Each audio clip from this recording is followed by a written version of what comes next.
For example, after the earthquake, so many murals got damaged, and in some parts there are just brick walls. Yes. And what is the process like? How do you suggest, or you just talk with the masters, or what is the process like? I mean, to reconstruct it. It's a decision made by the head of the monastery, whether it's the head of the whole lineage or the local head of the monastery, whether to leave the murals like this and perhaps stabilize and mend them later, or whether the whole wall had to be torn down for structural reasons, so the murals had to go and new ones are painted, or whether they try to, for example, at Benchen, to remove the original murals, save them, and then put them up on the new wall. So the decision is not mine to make. I just offer advice when people ask my advice on the best way to do any of those choices. But choices belong to the head of the lineage or the head of the monastery. So, as a conservator, what's your life like? I mean, do you get to travel to so many places, and you suggest things, or is it different once you go to a different places? Definitely. Before COVID, I was traveling 5 or 6 times a year. Europe, North America, China, India, Bhutan, Nepal, so many places by invitation. And how I would work in each place totally depends on the community of the place and the rules of the place and the society of the place. So definitely, in order to be of service, I have to be completely adaptable to the way things are in that place. What are the other traits that a conservator should have in general? Definitely, the work we do is based in science, number one. Number two is that the work we do is based in respect. So these days, it's very popular for restorers to decide that thangkas are dirty and have to be cleaned. And so many people are going into monasteries, etc., and saying, oh, the butter lamp grease and the incense grit, it's so dark, we're going to clean it for you. And then, especially in Ladakh and even in parts of Bhutan, so they're teaching people to scrub them clean and then to repaint them. And it's really a devastating thing, because sacred art is not dirty. It just bears the evidence of respectful worship through the years. Plus, if you're scrubbing, you're removing all the offerings from chupans made during pujas. So I believe in just simply stabilizing the condition. A little mend here, a little mend there. And if you want to see the iconography of the original painting, if it's dark, then you can do digital restoration, which I do. In other words, I'm teaching it. You take a high-def image of the iconographic panel, and then you can bring it back to clarity so that a meditator can see what the iconography is, or a Thangka painter can paint from it in the digital realm. Whereas the original is left exactly as it has been through the centuries, showing its respectful usage with all the devotion still there. I think it's really problematic that people are being taught to scrub thangkas clean and to repaint them. It's so sad and so disrespectful. We can recreate the image totally in the digital realm. How did the inception of the idea, I mean, when you were 7 years old, you came to love Thangka? Yes. Is it the karma that you say? Or does it Karma. have some other links? I think, just as you asked me whether some thangkas have more vibes than others, and I think it's incorrect for me to address the concept of karma. I'm not a Buddhist teacher. I'm simply a conservator. And I work closely with great teachers. And if I have a question like that, I let them answer it. How about you yourself answering it? No, No. I don't answer Buddhist questions like that. Okay. Yeah, it would be inappropriate. But you know the things, right? You know the things. What is it? What it is? Do you mean, do I know karma or do I know thangkas? The both. I say that The karma of preserving the thangkas. if the 16th Karmapa told me this is my work, then I'm doing it. That's right. And I'm doing it the very best I can, the most respectful. And I'm grateful to the sponsors who contribute so that I can take the airplane and I can live in the monastery and bring some supplies. So it's a whole chain of events. But for me to address the concept of karma, I think would be inappropriate. So you are involved with the Rubens Museum also, right? In this case. The Rubens themselves, Donald and Shelley, were my private clients in Thanka Conservation long before they had the museum. That's right. They had a very interesting Thangka collection. And even in those days, I didn't overpaint or clean. I only did stabilizing and mending. And that was a long time ago, definitely. And now when I go to the museum, I only give lectures and classes for the staff and the guides, not for the public. Mm-hmm. Yeah. For the conservation of the thangkas, of course. That's right. Yeah. Exactly. Okay. So there are so many young artists who have been in this field of thangka. They are practicing it, like they are copying it, and some are making the new concept. Some are working on the new concept based on the iconography. Do you find any difference in doing it from the iconography and the scriptures itself? I think contemporary Buddhist art, and I know it's called contemporary Tibetan art, but I think that's inaccurate because after all, the artists are Newari or they're from India or from Bhutan, and some are quite successful. You can name a successful one, Sereng Sherpa. We've done a Zoom together for the Rubin Museum. I consider him a friend. And he has complete artistic license to do whatever he wants as an artist. I truly believe in teaching conservation to young artists so that whatever they choose to do creatively will last longer, unless they choose to make it be self-destructive, for example. That's their artistic choice. But in all of my workshops in monasteries or, for example, today, I hope that there are artists who will ask me questions so that I can use my knowledge to help them in whatever way they would like. As a matter of fact, once in Sikkim, in Gangtok, we call it Tibetology, Namgyal Institute, I did a workshop in preservation of monastery treasures. So many young artists, teenage artists, who had their own ideas, and of course they were being trained to do traditional iconography. I was thrilled with them being there. They were in the workshop right next to the senior monks and the archivists. And they brought life. They asked wonderful questions.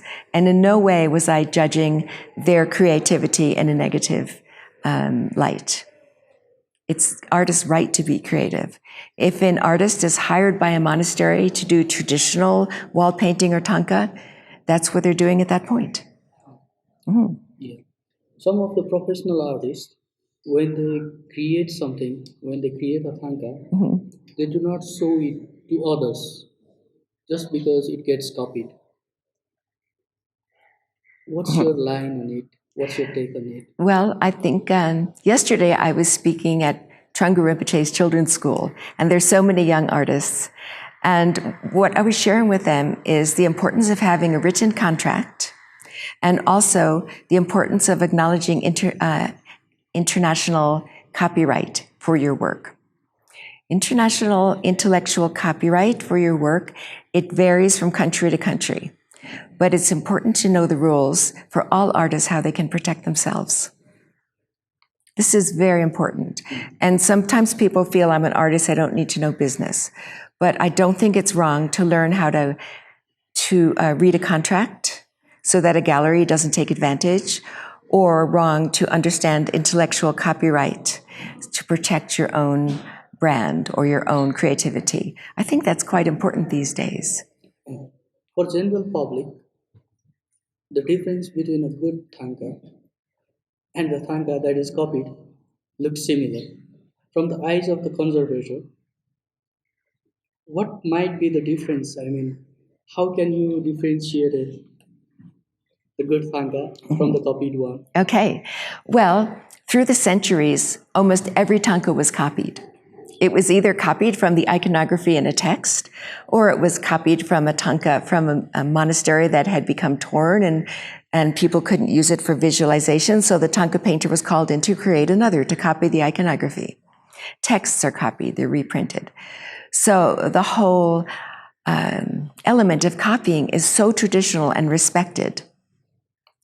If you're asking me about stealing artistic license, that's a different thing.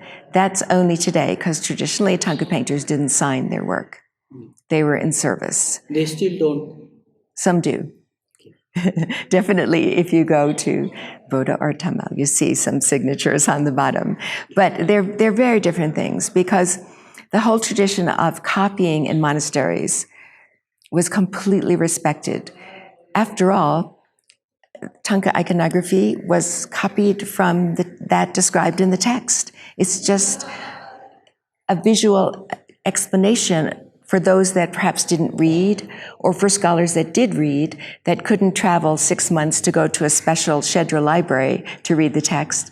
The iconography was explained to them in painting form.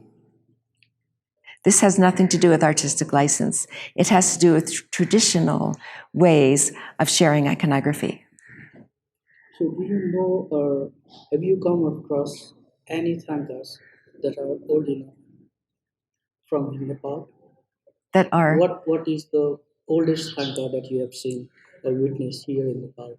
certainly. I would like to say that as a conservator, I don't talk about how much it's worth, but I also don't talk about who owns it and where I saw it. Because everyone I work for, it's in agreement of complete confidentiality. If you want that kind of information, you could go to museum online and they'll say, this Thangka is this old or that old. But for myself, I respect it as a sacred work of art, and I won't say who owns it, I won't show the pictures without permission, nor will I say, oh, this one's really valuable, it's so old. That's so inappropriate. But the oldest that you have seen here? I can't answer that. Okay. I can't. Okay. Okay. So, talking about the artistic liberty, the iconography of the paintings are still the same, and they are saying that some of the artists are saying that the backgrounds or the trees or the waterfall that they make in the background are their creativity. What's your take on it? Is it so? Again, it has to do with whether the artist is continuing the tradition of copying styles, was trained traditionally, or whether the artist wishes to be creative and include creative elements. It's totally the choice of the artist. I definitely don't think it's right to say one is better than the other, one is right, one is wrong. After all, they're different styles of background. You know, you have like the Eastern style with the figures off to the side, and there's beautiful thin washes of color for mountains and flowers, and it's very different from a central style where you have heavier paint and there's not much landscape except on the top and bottom.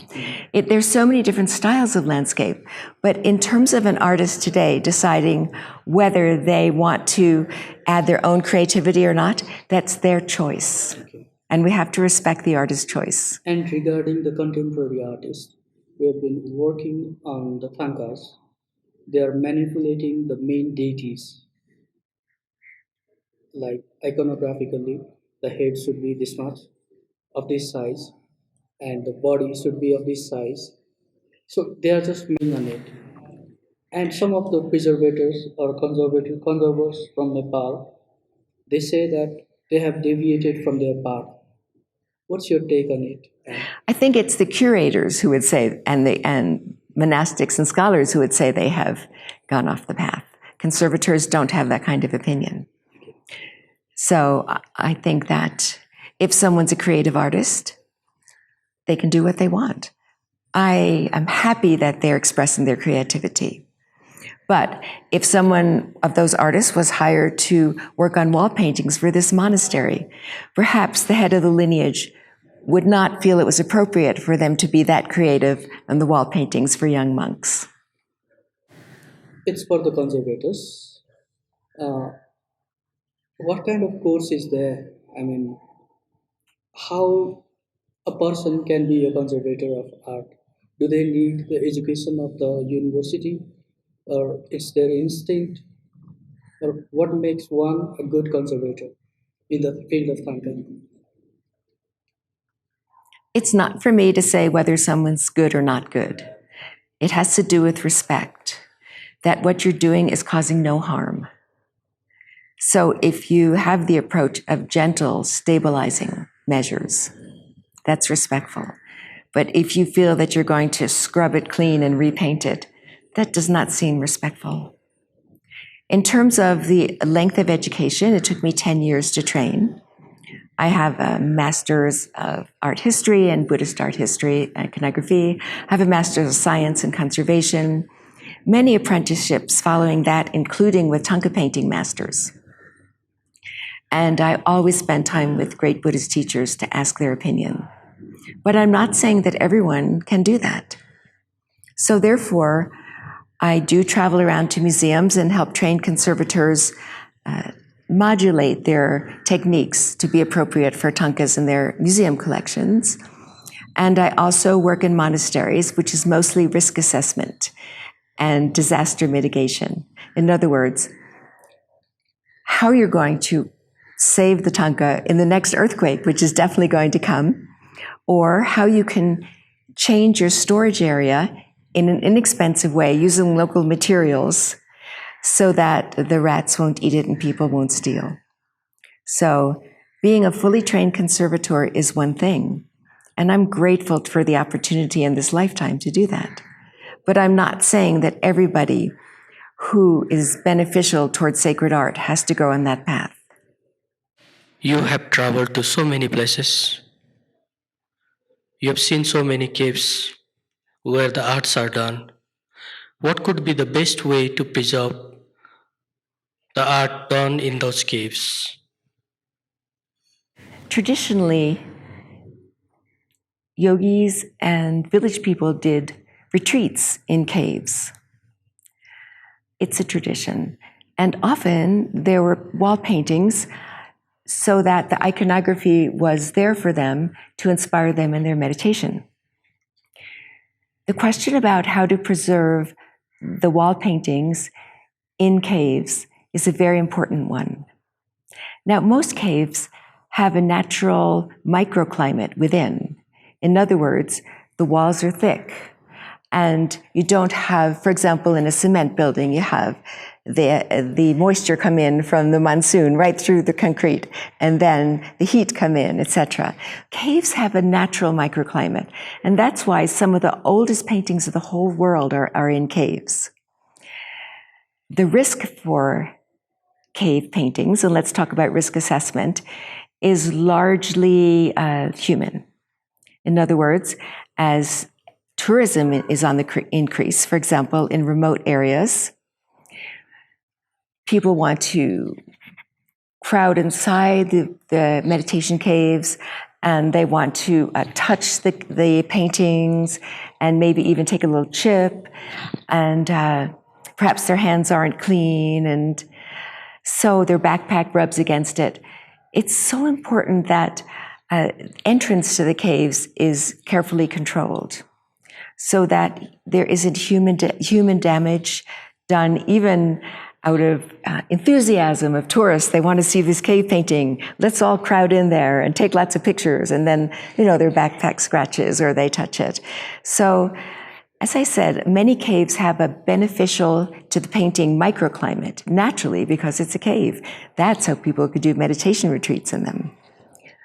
But their paintings have to be protected from human endeavors of curiosity or tourism. And also, hopefully, if there is damage, it'll just be stabilized and not repainted. Okay. Any last message to the Nepalese people who are painting Thangka or who are working in the conservation of the Thangka from you? Thank you, is my response. Thank you for caring enough about your culture to take preservation measures. Thank you so much.